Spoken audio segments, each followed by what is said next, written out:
Rather than attempting to solve every troubling thought or feeling that arises, in this way, we can learn to step back and watch the storm pass.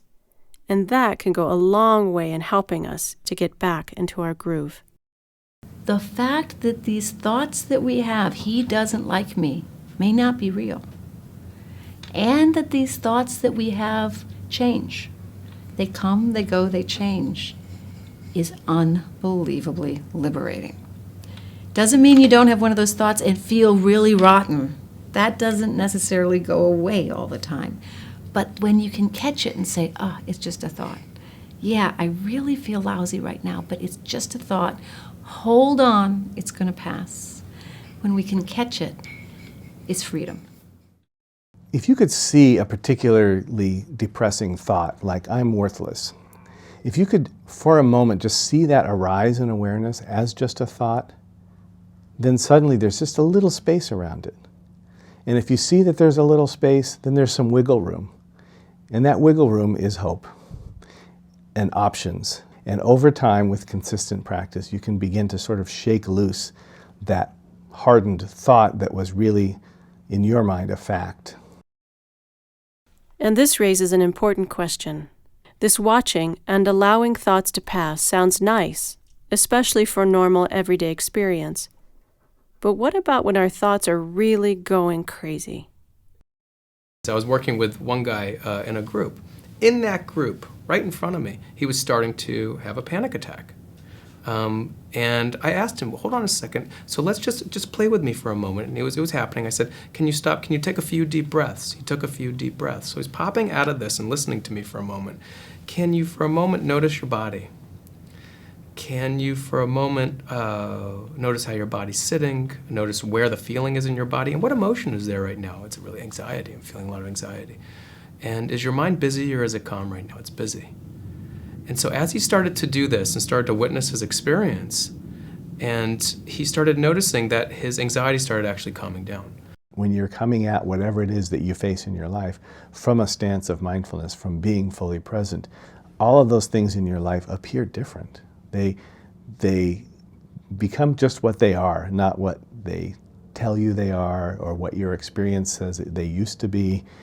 I was playing golf and by myself in Florida in June, and it was about 100% humidity and 100 degrees. And I was out there by myself, shocking. But I hit my ball out into the woods and I decided to go looking for it. It was quite a ways out there. I finally found it and I turned around and I heard rustling in the bushes behind me. And I thought, that's an animal. And I thought, what kind of animals they have in Florida? All I could think of was alligators. And so my heart starts to race. I'm already sweating. I start moving towards the fairway and it sounds like it's coming towards me. And then I'm starting to picture everything, mountain lions, bears, whatever it is, I don't know what it is, it's still coming towards me. My heart's beating louder, I'm moving faster. I finally get myself out onto the fairway. I burst out onto the fairway, I sort of feel like I'm safe or something. I'm sweating, I'm out of breath, my heart's pounding. And I just have the presence of mind in a moment to turn and look. And a little bunny rabbit comes hopping out of the bushes. And so in that moment, it was like, okay, so there was a beast behind me, and I took a moment to look and see what it was. And everything else was a story. Everything else was a creation about the actuality of the experience. When you actually are willing to turn and look and encounter it as it is, not as how your brain tells you it is or how your experience suggests it ought to be, but just actually what is the actuality of that experience. You bring it down to what it actually is. And quite often that also creates some space around it that allows for movement and shifts and changes. The more we practice stepping back from the content of the thinking mind and the emotions of the body, thoughts and feelings that seemed like big problems before become much less threatening. Like a rainstorm in the desert, the sky darkens suddenly, the thunder claps, the rains fall, and soon enough, the sun is shining again. So if someone's feeling really anxious or stressed in that moment, what's happening is they're having a physical reaction in that moment. Their body's starting to tense, their heart rate's going up, they're starting to breathe faster, they're getting into this fight or flight response that's there. And the moment they're able to, if they kind of continue, if they allow that to continue, they might continue to catastrophize, thinking that something terrible is going to happen in the future, which then sends signals down to their body about having to fight or flight some more. Anxiety rises, that freaks out their mind starts racing even more, and the cycle ensues. if they say, well, hold on a minute, this is a physical reaction I'm having right now based on an interpretation of some kind of future that my mind kind of created, the thought that's there. The thought in this that I recognize through my work that thoughts aren't facts. Thoughts are just interpretations that happen. So I'm going to take some space from this. I'm going to give this body 30 minutes. So they're kind of stepping out of it for a minute. I'm going to give this body 30 minutes to see if it kind of cools down. I'm not going to entertain these thoughts anymore. What happens? Well, they've taken a key piece out of this stress cycle reaction, the stress reaction. They've taken their thoughts out for a moment and said, I'm not going to believe everything I think. For a moment, I'm going to suspend belief of this catastrophic thought, and the anxiety starts to cool down. It's very interesting. And as soon as there's that little bit of room, then there's hope. It doesn't have to be much, and it might close right back up again because it's new, it's foreign, it's uncomfortable, it's awkward. You start to think about what it means, and that's when you start to kind of get back into thinking in facts and all of that. So the opportunity is to practice and look for the little shifts. So it might be the moment that we're having, a difficult emotion, and we notice our mind kind of spitting with what-if scenarios, catastrophizing, all these terrible things that are going to happen in the future. When we realize, that's just my mind making up these stories. You've stepped into a space of awareness, and in that space of awareness, you have a choice. Do I want to believe this story that's happening right now? And what I would suggest to people is that you can take those gaps, you can begin to focus on those gaps just for a second. I'm not talking about a marathon of attention here. You feel your breath. Just give yourself to that experience for a second, just for a moment. Really let yourself relax and focus and ground and see the truth of your primary experience outside of all of these stories that you're telling yourself about life. Just see what it feels like in that moment to be human without the story. Go ahead, try this out for yourself. See if you can suspend judgment for a moment and try this out for yourself. The next time you're feeling anxious, see if you can locate where it is in your body. And suspend belief about your thoughts. See if you can say to yourself, that's just a thought. I'm going to pay attention to my body, so I'm going to stop entertaining my thoughts. Thoughts aren't facts. I'm going to pay attention to my body right now, feel what's here, and see if this passes. If my body cools down in the next 30 minutes, great. If it's still activated in the next 30 minutes, then I'm going to continue worrying. Then I'll go entertain my thoughts again. But for now, I'm just going to pay attention to my body, take a few deep breaths, and see if this passes. And it's very interesting. Most, if not all the time, it actually passes. This kind of a steady, calm thought-watching stands in sharp contrast to how we usually try to fight back against certain thoughts. We don't want to force ourselves to think differently. Some people believe in that approach. And for me, I believe more in kind of taking a step back from our thoughts and seeing them for what they are, these kind of mental events that seem to pop in and out of our minds and are influenced by our moods or influenced by our histories. We pretend like everyone's in control of their negativity and can change it on a dime. But most people who investigate their lives find this not to be true. Most people begin to practice mindfulness and these patterns just keep coming up. And it's like they're not really doing it. It's the past in them, it's what happened to them, it's what their life has kind of collectively taught them, and it has this unbelievable momentum to it.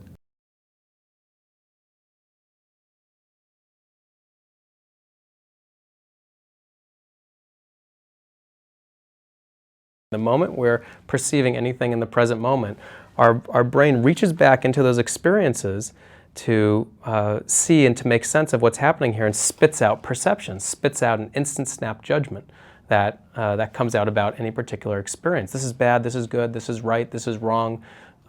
She's being, mean to me, I'm a victim, whatever it is. You realize how much our mind is constantly wanting to hold on to things, right? Whether it's a sensation like, oh, I feel a little tightness in my back, or it's a thought, oh, I can't wait till I'm done with this so I can go do whatever it is, or a negative thought or a negative feeling. And the practice is to actually never fully grasp onto that. Instead, to notice that it's occurred and to, like a cloud passing in this vast open sky, just let it go. There's all kinds of options and alternatives of dealing with any particular thing when we can see things as they are rather than how our brain tells us they are. Your brain will tell you, well, this happened to me before, so it's going to happen to me again. And we will say, oh, okay, and swallow that as a fact. But thoughts aren't facts. It's as simple as that.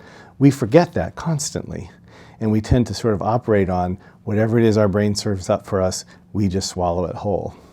And a lot of times that works very nicely because we don't want to have to think about, how do I order a sandwich in a restaurant?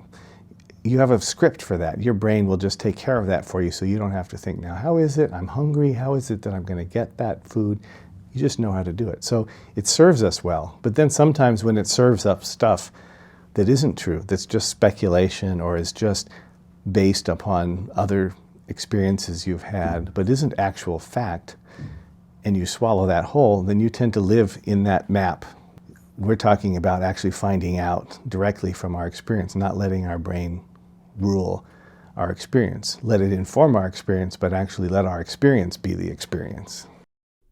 Since we're not used to approaching thoughts in this way, there are little things we can do that can help steady us enough to do it. The reason in most mindfulness practices they put such a kind of premium on breathing or feeling something or paying attention to the senses is that it's really trying to bring attention into our sensate experience and out of the thinking stream for a second. I think by starting out with something as innocuous as paying attention to your breath, it takes the pressure off of trying to combat the storm and just puts it into something very close that you know you're doing, you know you're breathing, you know you're alive. So if you can actually just focus on something that is out of the realm of what you're tackling and start using it to build these muscles of your attentional control, eventually those muscles might be strong enough where you can start thinking about how it's going to be able to deal with this storm. So you can have people rest in the still, quiet place, rest their attention on the breath, and then simply begin to observe their thoughts. There are many ways to step out of the thought stream. And the more one understands and really appreciates deep down inside that this is a construction of our minds, this is just the product of our minds, these thoughts, then you simply respond in the moment and you can make use of almost anything to help people to take a step back. Thoughts are wild monkeys swinging from tree to tree, just all over the place. They can be like leaves falling off a tree, just floating around all over the place. They can be like a ping pong ball bouncing around, or a pinball machine. They can be like a puppy that you're trying to train to heel.